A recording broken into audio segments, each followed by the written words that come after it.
ನಿತ್ಯಾನಂದ ಮತ್ತೊಮ್ಮೆ ಸ್ವಾಗತ ನಮ್ಮ ಈ ಸನ್ಯಾಸ್ ಹೇಳುವ ಸೀರೀಸಿಗೆ. ನನ್ನ ಹೆಸರು ನಿತ್ಯ ಶಾಂತಾನಂದ ಸ್ವಾಮಿ.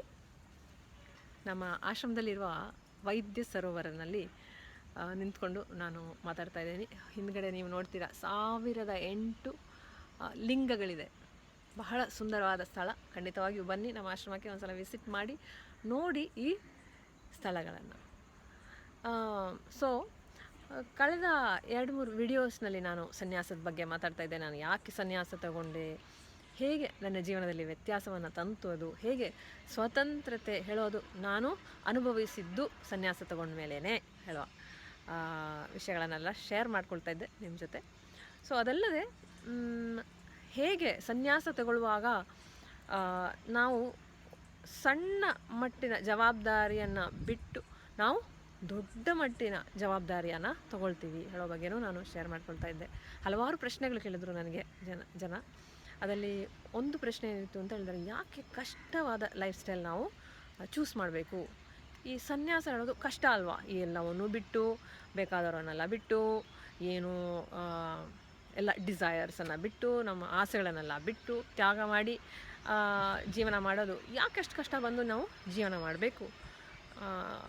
ಜೀವನ ಮುಕ್ತಿ ಸಿಗಬೇಕು ಅಂತ ಹೇಳಿದ್ರೆ ಇಷ್ಟೆಲ್ಲ ಕಷ್ಟ ಬರಲೇಬೇಕಾ ಅಂತ ಹೇಳುವ ಪ್ರಶ್ನೆ ಕೇಳಿದ್ರು. ಸೊ ಅದಕ್ಕೆ ಉತ್ತರ ಒಂದೇ, ಸನ್ಯಾಸ ಜೀವನ ಕಷ್ಟ ಅಲ್ವೇ ಅಲ್ಲ. It is the coolest life, especially being a sanyasi of the Nithyananda order, being initiated disciple of Paramahamsa Shri Nithyananda Swamiji, ಅವತಾರ ಪುರುಷರಾದ ಪರಮಹಂಸ ಶ್ರೀ ನಿತ್ಯಾನಂದ ಸ್ವಾಮೀಜಿಯವರ ದೀಕ್ಷೆ ತಗೊಂಡಿರುವ ಸನ್ಯಾಸಿ ಆಗೋದು ಅಂತ ಹೇಳಿದರೆ ಬಹಳ ಕೂಲ್ ಲೈಫ್ ಸ್ಟೈಲ್. ಏನೂ ಇಲ್ಲ. ಸನ್ಯಾಸ ಅಂದರೆ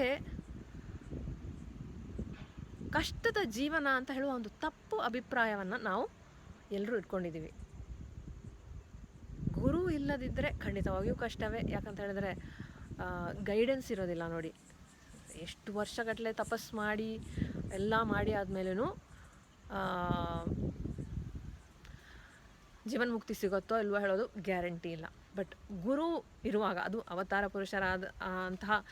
ಅವತಾರ ಪುರುಷರಾಗಿರುವ ಒಂದು ಗುರು ಇದ್ದರೆ ಖಂಡಿತವಾಗಿಯೂ ಎನ್ಲೈಟನ್ಮೆಂಟ್, ಜೀವನ ಮುಕ್ತಿ ಗ್ಯಾರಂಟೀಡ್, ಅದಂತೂ ಹೇಳ್ಬೋದು ನಾವು. ಸೊ ಈ ಪ್ರಶ್ನೆಗೆ, ಕಷ್ಟದ ಜೀವನ ಯಾಕೆ ಬಾಳ್ತೀರಾ ಹೇಳುವ ಪ್ರಶ್ನೆಗೆ ಇದೊಂದೇ ಉತ್ತರ. ನಾವು ಸನ್ಯಾಸಿಯಾಗಿ ಬಾಳೋದು ಅಂತ ಹೇಳಿದ್ರೆ ಏನೂ ಇಲ್ಲ. 5 ವೌಸ್, ಸನ್ಯಾಸ ವೌಸ್ ಇದೆ. ಅಂದರೆ 5 ವಿಷಯಗಳಲ್ಲಿ ನಾವು ಮಾತು ಕೊಡ್ತೀವಿ ಗುರುವಿಗೆ. ಸತ್ಯ, ಅಹಿಂಸ, ಅಸ್ತೇಯ, ಅಪರಿಗ್ರಹ, ಬ್ರಹ್ಮಚರ್ಯ ಅಂತ ಹೇಳುವ 5 ವೌಸ್, ಸನ್ಯಾಸ್ ವೌಸ್ ತಗೊಳ್ತೀವಿ, ಮಾತು ಕೊಡ್ತೀವಿ. ಈ 5 ವಿಷಯಗಳನ್ನು ನಾವು ಯಾವಾಗಲೂ ಇಟ್ಕೊಳ್ತೀವಿ. ಇದನ್ನು ನಾವು ಬ್ರೇಕ್ ಮಾಡೋದೇ ಇಲ್ಲ ಹೇಳೋ ಬಗ್ಗೆ. ಸೊ ಈ 5 ವಿಷಯಗಳನ್ನು ನೀವು ನೋಡಿದ್ರೆ, ಸರಿಯಾಗಿ ಆಳವಾಗಿ ನೋಡಿದರೆ, ಇದು ನಮ್ಮ ಜೀವನದಲ್ಲಿ, ನಾವು ಸನ್ಯಾಸಿ ಅಲ್ಲದೇ ಇರುವ ಜೀವನದಲ್ಲಿಯೂ ನಾವು ಬಾಳಬೇಕು ಅಂತ ಹೇಳಿದ್ರೆ ಈ 5 ವಿಷಯಗಳನ್ನು ನಾವು ಪಾಲನೆ ಮಾಡಿದರೆ ನಾವು ಆನಂದವಾಗಿ ಬಾಳ್ಬೋದು. ಈಗ ಸತ್ಯ ಹೇಳೋದು ನೋಡಿ, ಸತ್ಯ ಹೇಳಿದರೆ ಬಹಳ ಸಿಂಪಲ್ ಅಲ್ವಾ? ಯಾವಾಗಲೂ ನಾನು ಸತ್ಯ ಹೇಳ್ತೀನಿ, ಸಮಗ್ರತೆಯಿಂದ ಬಾಳ್ತೀನಿ. ಅದರ ನಿಜವಾದ ಅರ್ಥ ಏನಂತ ಹೇಳಿದ್ರೆ ಸಮಗ್ರತೆಯಿಂದ ಬಾಳ್ತೀನಿ. ಯಾವಾಗಲೂ ಇಂಟಿಗ್ರಿಟಿ, ಸಂಪೂರ್ತಿಯಿಂದ ಬಾಳ್ತೀನಿ. ಹೇಳಿದ ಮಾತು ಯಾವಾಗಲೂ ಇಟ್ಕೊಳ್ತೀನಿ. ಬೇರೆಯವ್ರಿಗೆ ಕೊಟ್ಟ ಮಾತು ಮಾತ್ರ ಅಲ್ಲ, ನಾನು ನನಗೆ ಕೊಟ್ಟ ಮಾತನ್ನು ಇಟ್ಕೊಂಡು ನಾನು ಬಾಳ್ತೀನಿ ಹೇಳುವ ವಿಷಯ. ಸೊ ನಾವು ಯಾವುದೇ ಜೀವನ ಬಾಳಲಿ, ಸನ್ಯಾಸಿಯಾಗಿರಲಿ, ಬಿಸ್ನೆಸ್ ಮೆನೇ ಆಗಿರಲಿ, ಹೌಸ್ ವೈಫೇ ಆಗಿರಲಿ, ಸ್ಟೂಡೆಂಟೇ ಆಗಿರಲಿ, ಏನೇ ಆಗಿರಲಿ, ನಾವು ಸಮಗ್ರತೆಯಿಂದ ಬಾಳಿದರೆ ಮಾತ್ರ ನಾವು ಯಶಸ್ವಿ ಪಡೀಲಿಕ್ಕೆ ಸಾಧ್ಯ ಏನಲ್ಲಿಯೂ. ಸೊ ಮೊದಲನೆಯ ವೌ ಇಸ್ ಸತ್ಯ. ಎರಡನೇದು ಅಹಿಂಸ. ಅಹಿಂಸ ಎಲ್ರಿಗೂ ಗೊತ್ತಿರ್ಬೋದು. ನಾನು ಯಾರಿಗೂ ಹಿಂಸೆ ಕೊಡೋದಿಲ್ಲ, ಹಿಂಸೆ ಕೊಟ್ಟು ಬಾಳೋದಿಲ್ಲ. ಸನ್ಯಾಸಿಯಾಗಿ ನಾನು ಯಾರಿಗೂ ಹಿಂಸೆ ಕೊಡೋದಿಲ್ಲ ಹೇಳುವ 2ನೇ ಮಾತು. ಅದು ನಿಮಗೂ ಅಪ್ಲೈ ಆಗತ್ತೆ ಅಲ್ವಾ? ಮೂರನೇ ವೌ ಸತ್ಯ, ಅಹಿಂಸ, ಅಪರಿಗ್ರಹ. ಅಪರಿಗ್ರಹ ಅಂದರೆ ಬಹಳ ಕಡಿಮೆ ವಸ್ತುವನ್ನು ಉಪಯೋಗಿಸಿ ಬಾಳೋದು, ಕಡಿಮೆ ವಸ್ತುವನ್ನು ಓನ್ ಮಾಡೋದು. ಸನ್ಯಾಸಿ ನೋಡಿದರೆ ನೀವು ನಮ್ಮ ಜೀವನದಲ್ಲಿ ನಾವು ಏನನ್ನು own we don't own anything much. ನಮ್ಮದೇ ಅದು ಪರ್ಸನಲ್ ಐಟಮ್ಸ್ ಹೇಳೋದು ಬಹಳ ಕಮ್ಮಿ. ನಾವು ಕೆಲವು ವಿಷಯಗಳನ್ನೆಲ್ಲ ನೀವು ನೋಡಿರ್ಬೋದು. ನಾವು ಗೋಲ್ಡನ್ ಕಂಡಿ ಹಾಕ್ಕೊಂಡು, ಚಿನ್ನದ ಕೆಲವು ಮಾಲೆಗಳನ್ನು ಹಾಕ್ಕೊಂಡು, ಕೆಲವು ಪ್ರೋಗ್ರಾಮ್ಸ್ ಅಟೆಂಡ್ ಆಗುವಾಗ ಅಥವಾ ಆಚಾರ್ಯವಾಗಿ ನಾವು ಜವಾಬ್ದಾರಿಯನ್ನು ನಾವು ಮಾಡ್ತಾ ಇರುವಾಗ, ಇವಾಗ ಸ್ವಾಮೀಜಿಯವರು ಪ್ರೋಗ್ರಾಮ್ಸ್ ಅಟೆಂಡ್ ಆಗುವಾಗ ಎಲ್ಲ ಅವರು ಗೋಲ್ಡ್ ಅವರ ಗೋಲ್ಡ್ ಥ್ರೋನಲ್ಲಿ ಅಂದರೆ ಗೋಲ್ಡನ್ ಸಿಂಹಾಸನದಲ್ಲಿ ಕೂತ್ಕೊಳ್ಳೋದು ಯಾವಾಗ ಹೇಳಿ? ಅವರ ಜವಾಬ್ದಾರಿಯನ್ನು ಅವರು ನಿಭಾಯಿಸುವಾಗ. ಇವಾಗ ಅವರು ಈ ಮಠದ ಮಠಾಧಿಪತಿಯಾಗಿ ಹಲವಾರು ಆಶ್ರಮಗಳನ್ನು ಅವರು ನೋಡ್ಕೊಳ್ತಾ ಇದ್ದಾರೆ. ದೊಡ್ಡ ಜವಾಬ್ದಾರಿ ತಗೊಂಡಿದ್ದಾರೆ ಅವರು. ಸಣ್ಣ ಮಟ್ಟಿನ ಜವಾಬ್ದಾರಿ ಅಲ್ವೇ ಅಲ್ಲ ಅವರು ತಗೊಂಡಿರುವ ಜವಾಬ್ದಾರಿ. ಇಡೀ ಸಮಾಜಕ್ಕೆ ನಾನು ಜೀವನ್ಮುಕ್ತಿ ಕೊಡ್ತೀನಿ, ಸದಾಶಿವ ಹಾಗೆ ಅವರು ಬಾಳುವ ಹಾಗೆ ಮಾಡ್ತೀನಿ ಹೇಳುವ ಜವಾಬ್ದಾರಿ ತಗೊಂಡಿದ್ದಾರೆ. ಸಣ್ಣ ಮಟ್ಟಿನ ಜವಾಬ್ದಾರಿ ಅಲ್ವೇ ಅಲ್ಲ. ಸೊ ಈ ಜವಾಬ್ದಾರಿಯನ್ನು ತಗೊಂಡಿರುವಾಗ ಆ ರೋಲ್, ಅವರು ಯಾವ ರೋಲ್ ಪ್ಲೇ ಮಾಡ್ತಾ ಇದ್ದಾರೋ ಅದಕ್ಕೆ ಬೆಲೆ ಕೊಟ್ಟು ಅವರು ಆ ಸಿಂಹಾಸನದಲ್ಲಿ ಕೂತ್ಕೊಳ್ತಾರೆ. ಅಂದರೆ ನಮ್ಮ ಹಿಂದೂ ಸಂಪ್ರದಾಯದಲ್ಲಿಯೇ ಅದು ಇರೋದನ್ನೇ ಅವರು ಮಾಡ್ತಾ ಇರೋದು. ಸನಾತನ ಹಿಂದೂ ಧರ್ಮದ ಹಲವಾರು ನಮ್ಮ ಹಿಂದೂ ಧರ್ಮದಲ್ಲಿ ನಾವು ಏನೇನು ನಮ್ಮ ಸಂಸ್ಕೃತಿ ಏನೇನು ನಾವು ಪಾಲನೆ ಮಾಡಬೇಕಿದೆಯೋ ಅದೆಲ್ಲ ನಾವು ಮರ್ತು ಹೋಗ್ತಾ ಇದ್ದೀವಿ. ನಾನು ನೋಡಿ ಅಮೇರಿಕಕ್ಕೆ ಹೋಗಿ ನನಗೆ ನಮ್ಮ ಹಿಂದುತ್ವ ಅಂದರೆ ಏನು, ಹಿಂದುವಾಗಿ ನಾನು ಹೇಗೆ ಮಾಡಬೇಕು ಇದೆಲ್ಲ ನಾನು ಮರ್ತು ಬಿಟ್ಟಿದ್ದೆ. ಸ್ವಾಮೀಜಿಯವರೇ ಕಲಿಸ್ಕೊಟ್ಟಿತ್ತು ನನಗೆ. ನನ್ನ ಧರ್ಮದ ಮೇಲೆ ಗೌರವ ಬಂದಿದ್ದು ನನಗೆ ಸ್ವಾಮೀಜಿಯವರನ್ನು ಭೇಟಿ ಆದಮೇಲೆ. ಸೊ ಇದಕ್ಕೆಲ್ಲ ಬೆಲೆ ಕೊಟ್ಟು ಅವರು ಆ ವಿಷಯಗಳನ್ನು ಮಾಡ್ತಾ ಇರೋದು. ಚಿನ್ನದ ಕಂಡಿ ಹಾಕೋದೇ ಆಗಿರಲಿ, ಚಿನ್ನದ ಸಿಂಹಾಸನದಲ್ಲಿ ಕೂತ್ಕೊಳ್ಳೋದೇ ಆಗಿರಲಿ, ಏನೇ ಆಗಿರಲಿ, ಆ ರೋಲ್ ಪ್ಲೇ ಮಾಡ್ತಾ ಇರುವಾಗ ಆ ರೋಲಿಗೆ ಬೆಲೆ ಕೊಟ್ಟು, ಇವಾಗ ಒಂದು ಮಹಾರಾಜ ಹೋಗಿ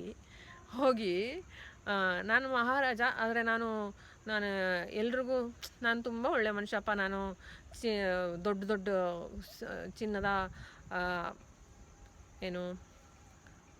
ಸಿಂಹಾಸನದಲ್ಲೆಲ್ಲ ಕೂತ್ಕೊಳ್ಳಲ್ಲ ಅಂತ ಹೇಳಿ ಅವರೊಂದು ಮುರಿದೋಗಿರುವ ಚೇರ್ನಲ್ಲಿ ಕೂತ್ಕೊಂಡ್ರೆ ಚೆನ್ನಾಗಿರತ್ತಾ? ಇಲ್ಲ ಅಲ್ವಾ? ಆ ರೋಲ್ಗೆ ತಕ್ಕಂತೆ ನಾವು ರೋಲಿಗೆ ತಕ್ಕಂತೆ ನಾವು ಬಿಹೇವ್ ಮಾಡಬೇಕು ಅಲ್ವಾ? ನಮ್ಮ ಸ್ವಭಾವವು ಅದೇ ರೀತಿ ಇರಬೇಕು ಅಲ್ವಾ? ಸೊ ಬಟ್ ನಾಳೆ ಈ ಸಿಂಹಾಸನ ಇಲ್ಲ, ಈ ಆಶ್ರಮ ಇಲ್ಲ, ಯಾರೂ ಇಲ್ಲ ಅವ್ರ ಸುತ್ತಮುತ್ತ ಅಂತ ಹೇಳಿದ್ರು, ಅವರು ಇದೇ ಆನಂದದಲ್ಲಿ ಇದೇ ಖುಷಿಯಲ್ಲಿ ಬಾಳ್ತಾರೆ ಸ್ವಾಮೀಜಿಯವರು. ಸೊ ಇದನ್ನೇ ನಾವು ಅಪರಿಗ್ರಹ ಅಂತ ಕರೆಯೋದು. ನಾವು ಹಲವಾರು ವಸ್ತುಗಳನ್ನೆಲ್ಲ ಇಟ್ಕೊಂಡು ಬಾಳೋದಿಲ್ಲ. ಇಲ್ಲಿಂದ ಇನ್ನೊಂದು ಕಡೆ ಹೋಗಬೇಕು ಅಂತ ಹೇಳಿದರೆ ಒಂದು ಸಣ್ಣ ಬ್ಯಾಗ್ ಇಟ್ಕೊಂಡು ಹೋದರೆ ಆಯಿತು, ಅಲ್ಲಿ ಏನೇನು ಬೇಕೋ ಅದನ್ನು ಉಪಯೋಗಿಸಿದ್ರಾಯಿತು, ಆಮೇಲೆ ಅದನ್ನು ಅಲ್ಲೇ ಬಿಟ್ಬಿಟ್ಟು ನಾವು ಇನ್ನೊಂದು ಊರಿಗೆ ಹೋಗ್ತೀವಿ. ಇದೇ ನಮ್ಮ ಜೀವನ. ಸೊ ಅಪರಿಗ್ರಹ ಅಂದರೆ ಇದುವೇ. ಆ್ಯಕ್ಚುಲಿ ನೋಡಿದ್ರೆ ಇದು ಒಂದು ಇದನ್ನೇ ನಾನು ಸ್ವತಂತ್ರತೆ ಅಂತ ಕರೆಯೋದು. ನಾವು ಯಾವುದ್ರ ಮೇಲೂ ಡಿಪೆಂಡ್ ಆಗಿ ಇಲ್ಲ. ಯಾವುದು ವಿಷಯವು ವಸ್ತು ಇದ್ದರೂ ಪರವಾಗಿಲ್ಲ, ಇಲ್ಲದೇ ಇದ್ದರೂ ಪರವಾಗಿಲ್ಲ, ನಾವು ಆನಂದದಲ್ಲಿ ಬಾಳ್ತೀವಿ. ಅಂದರೆ ನಿಜವಾದ ಸ್ವಾತಂತ್ರ್ಯತೆ ಅಂದರೆ ಇದುವೇ ಅಲ್ವಾ? ಅದು ಇದ್ದರೂ ಪರವಾಗಿಲ್ಲ, ಇಲ್ಲದೇ ಇದ್ದರೂ ಪರವಾಗಿಲ್ಲ ಅಂತ ಹೇಳಿದ್ರೇ ನಮಗೆ ನಿಜವಾಗಿಯೂ ಎಂಜಾಯ್ ಮಾಡಲಿಕ್ಕೆ ಸಾಧ್ಯ ಆ ವಸ್ತುವನ್ನು. ಇಲ್ಲಾಂದರೆ ಅಯ್ಯೋಯ್ಯೋ ಯಾರು ಇದನ್ನು ಕಿತ್ಕೊಂಡು ಹೋಗ್ತಾರೋ ಹೇಳುವ ಭಯ ಯಾವಾಗಲೂ ಇರುತ್ತೆ ನಮಗೆ ಅಲ್ವಾ? ಸೊ ಈ ಅಪರಿಗ್ರಹ ಹೇಳಿ ಇರುವ ವಿಷಯವನ್ನು ನಾವು ಪಾಲನೆ ಮಾಡಿಕೊಂಡು ಬಾಳೋದು ಅಂದರೆ it is the ultimate freedom. ಸನ್ಯಾಸ ಹೇಳೋದು ಅಲ್ಟಿಮೇಟ್ ಫ್ರೀಡಮ್. ಯಾಕಂತ ಹೇಳಿದ್ರೆ ಯಾವ ಡಿಸೈರ್ಸ್, ಯಾವ ಆಸೆ ಮೇಲೆಯೂ ನಾವು ಡಿಪೆಂಡ್ ಆಗಿಲ್ಲ. ಇವತ್ತು ಇದೆ, ನಾಳೆ ಇಲ್ಲ ಅಂತ ಹೇಳಿದ್ರೆ ನಮಗೆ ಪರವಾಗಿಲ್ಲ. ಅದರಿಂದಾಗಿ ನಮ್ಮ ಒಳಗಡೆ ಇರುವ ನೆಲೆಯಲ್ಲಿ ಯಾವ ವ್ಯತ್ಯಾಸವೂ ಬರೋದಿಲ್ಲ. ತಲೆ ಬಿಸಿ ಹಾಕೊಂಡು ಡಿಪ್ರೆಷನ್ ಆಗಿ ನಾವು ಕೂತ್ಕೊಳ್ಳೋದಿಲ್ಲ. ಪರವಾಗಿಲ್ಲ, ಇವತ್ತು ಇಲ್ದಿದ್ರೆ ನಾಳೆ ಇರುತ್ತೆ, ನಾಳೆ ಇಲ್ದಿದ್ರೆ ಇಲ್ಲ, ಪರವಾಗಿಲ್ಲ ಅಂತ ಹೇಳ್ಕೊಂಡು ಆನಂದವಾಗಿ ಬಾಳ್ತೀವಿ. ಸೊ ಸತ್ಯ, ಅಹಿಂಸಾ, ಅಪರಿಗ್ರಹ, ಅಸ್ತೇಯ ಅಂದರೆ ಯಾವ ನಾನ್ ಸ್ಟೀಲಿಂಗ್ ಅಂದರೆ ಕಳ್ತನ ಮಾಡದೇ ಇರೋದು, ಇನ್ನೊಬ್ಬರ ವಸ್ತುವನ್ನು ತಗೊಂಡು ಓಡೋಗದೇ ಇರೋದು, ಇದು ನಂದು ಅಂತ ಹೇಳ್ಕೊಂಡು ಕಿತ್ಕೊಂಡು ಹೋಗ್ತಾರಲ್ಲ ಜನ. ಸೊ ಈ ರೀತಿ ನಾವು ಇನ್ನೊಬ್ಬರ ವಸ್ತುಗಳನ್ನು ಯೂಸ್ ಮಾಡ್ದೇನೆ ಇನ್ನೊಬ್ಬರ ವಸ್ತುವನ್ನು ನಾವು ಕಳ್ತನ ಮಾಡಬಾರ್ದು ಹೇಳುವ.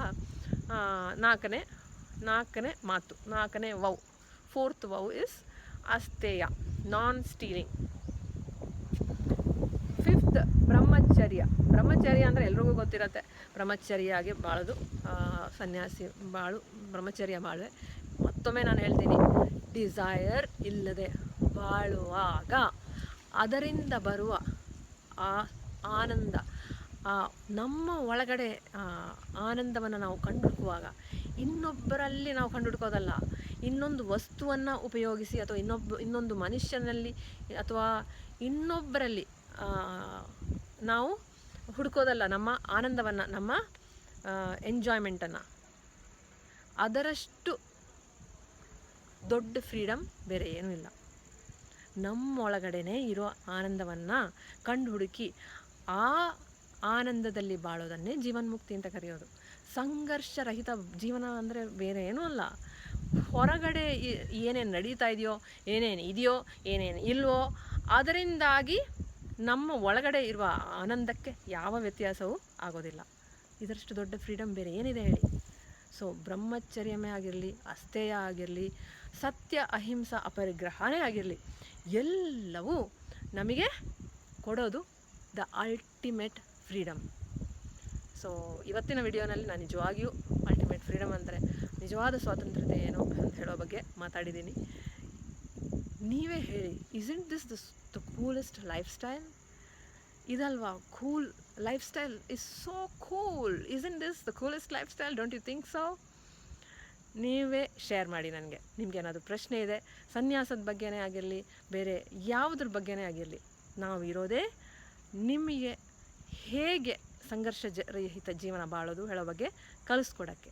ಸೊ ನಿಮಗೆ ಏನೇ ಪ್ರಶ್ನೆ ಇದ್ದರೂ ಖಂಡಿತವಾಗಿಯೂ ನಮಗೆ ರೀಚ್ ಔಟ್ ಮಾಡ್ಬೋದು, ಫೋನ್ ಮಾಡ್ಬೋದು 8970975882 ಹೇಳುವ ನಂಬರ್ಗೆ, ಅಥವಾ ಕೆಳಗಡೆ ಇರುವ ಕಮೆಂಟ್ ಸೆಕ್ಷನಲ್ಲಿ ನಮಗೆ ಪ್ರಶ್ನೆಯನ್ನು ಕೇಳ್ಕೊಬೋದು. ಇಂಟರ್ಯಾಕ್ಟ್ ಮಾಡಿ. ಹಲವಾರು ಜನ ಇವರೇನಪ್ಪ ದೊಡ್ಡ ವಿಷಯ ಏನೋ ಮಾತಾಡಿದ್ರು. ಕಳೆದ ಒಂದು ಸನ್ಯಾಸ ವಿಡಿಯೋನಲ್ಲಿ ಯಾರೋ ಕಮೆಂಟ್ ಮಾಡಿದರು, ಪಾಪ ಹೌದೌದಾ ನೀವು ದೊಡ್ಡ ಜನರು ಸನ್ಯಾಸ ಅಂತ ಹೇಳಿದ್ರು. ಆ ರೀತಿ ಅಲ್ಲ, ಏನೋ ಹೇಳ್ತಾ ಇದ್ದೀನಿ ನಾನು, ಏನೋ ಇರುತ್ತೆ. ನಾನು ಸಾಫ್ಟ್ವೇರ್ ಇಂಜಿನಿಯರ್ ಆಗಿ ಬಾಳಿದ್ದೆ, ನಿಮ್ಮ ಹಾಗೆ ನಾನು ಹೊರಗಡೆ ಜೀವನ ಮಾಡ್ತಾಯಿದ್ದೆ. ಬಟ್ ಅದನ್ನೆಲ್ಲ ಬಿಟ್ಟು ಇಲ್ಲಿಗೆ ಬರಬೇಕು ಅಂತ ಹೇಳಿದ್ರೆ ಏನೋ ಒಂದು ಕಾರಣ ಇರತ್ತಲ್ಲ. ನಾನು ಹೇಳೋದು ಎಲ್ಲರೂ ಸನ್ಯಾಸಿ ಆಗಬೇಕು ಅಂತಲ್ಲ, ಬಟ್ ಜೀವನ್ಮುಕ್ತಿಯ ಸಿಗೋಕ್ಕೆ ನಾವು ಸನ್ಯಾಸಿ ಆಗಿರಲೇಬೇಕು ಅಂತಲ್ಲ. ಅದು ನಮಗೆ ಸರಿಯಾದ ವಾತಾವರಣ ನೀಡತ್ತೆ, ಆದಷ್ಟು ಶಾರ್ಟೆಸ್ಟ್ ರೂಟ್ ನಮಗೆ ಕೊಡತ್ತೆ ಜೀವನ್ಮುಕ್ತಿ ಸಿಗಲಿಕ್ಕೆ. ಅದು ನಿಮ್ಮ ಪ್ರಯಾರಿಟಿ ಅಂತ ಹೇಳಿದ್ರೆ ಖಂಡಿತವಾಗಿಯೂ ಸನ್ಯಾಸವನ್ನು ಚೂಸ್ ಮಾಡಿ. ಇಲ್ಲ ಅಂದ್ರೂ ನೀವು ಯಾವ ಜೀವನ ಮಾಡ್ತಾಯಿದ್ದೀರಾ ಅದಲ್ಲಿ ನೀವು ಸಕ್ಸಸ್ಫುಲ್ ಆಗಬೇಕು ಅಂತ ಹೇಳಿದ್ರೆ ಹಲವಾರು ಟೆಕ್ನಿಕ್ಸ್ ಇದೆ. ಅದಕ್ಕೂ ಅದನ್ನೆಲ್ಲ ಕಲ್ತ್ಕೋಬೋದು ನೀವು. ಹೇಗೆ ಸದಾಶಿವಾಗೆ ಬಾಳೋದು, ಸದಾಶಿವನ ನೆಲೆಯಲ್ಲಿ ಬಾಳೋದು, ಸದಾಶಿವ ಅವರು ಪ್ರದರ್ಶನೆ ಮಾಡುವ ಹಲವಾರು ಶಕ್ತಿಗಳನ್ನು, ನಿಮ್ಮ ಶಕ್ತಿಗಳು ನಿಮ್ಮಲ್ಲಿಯೂ ಇದೆ ಹೇಳೋ ಬಗ್ಗೆ ಕಂಡು ಹುಡುಕಿ ಅದನ್ನು ಉಪಯೋಗಿಸಿ ನೀವು ಯಾವ ಜೀವನ ಮಾಡ್ತಾಯಿದ್ದೀರೋ ಆ ಜೀವನವನ್ನೇ ಬಾಳೋದು. ಸಕ್ಸಸ್ಫುಲ್ಲಾಗಿ ಜೀವನದಲ್ಲಿ ಸಕ್ಸಸ್ಫುಲ್ ಆಗಬೇಕು ನಾವೆಲ್ಲರೂ ಅಲ್ವಾ? ಅದುವೇ ನಮ್ಮ ಎಲ್ಲರ ಉದ್ದೇಶ ಅಲ್ವಾ? ನೀವು ಸಕ್ಸಸ್ಫುಲ್ಲಾಗಿ ಬಾಳಬೇಕು, ನೀವು ಆನಂದದಲ್ಲಿ ಬಾಳಬೇಕು ಅಂತ ನಾವೆಲ್ಲ ಬಯಸ್ತೇವೆ. ಸ್ವಾಮೀಜಿಯವರು ಅದಕ್ಕೋಸ್ಕರನೇ ಅವರು 24 ಗಂಟೆ ಕೆಲಸ ಮಾಡ್ತಾ ಇರೋದು. ನೀವೆಲ್ಲರೂ ಈ ವಿಡಿಯೋ ನೋಡಿ ಏನೇ ಪ್ರಶ್ನೆ ಇದ್ದರೂ ಖಂಡಿತವಾಗಿಯೂ ಕೇಳಿ. ಮುಂದಿನ ವಿಡಿಯೋ ತನಕ ಎಲ್ಲರಿಗೂ ನಿತ್ಯಾನಂದಂ.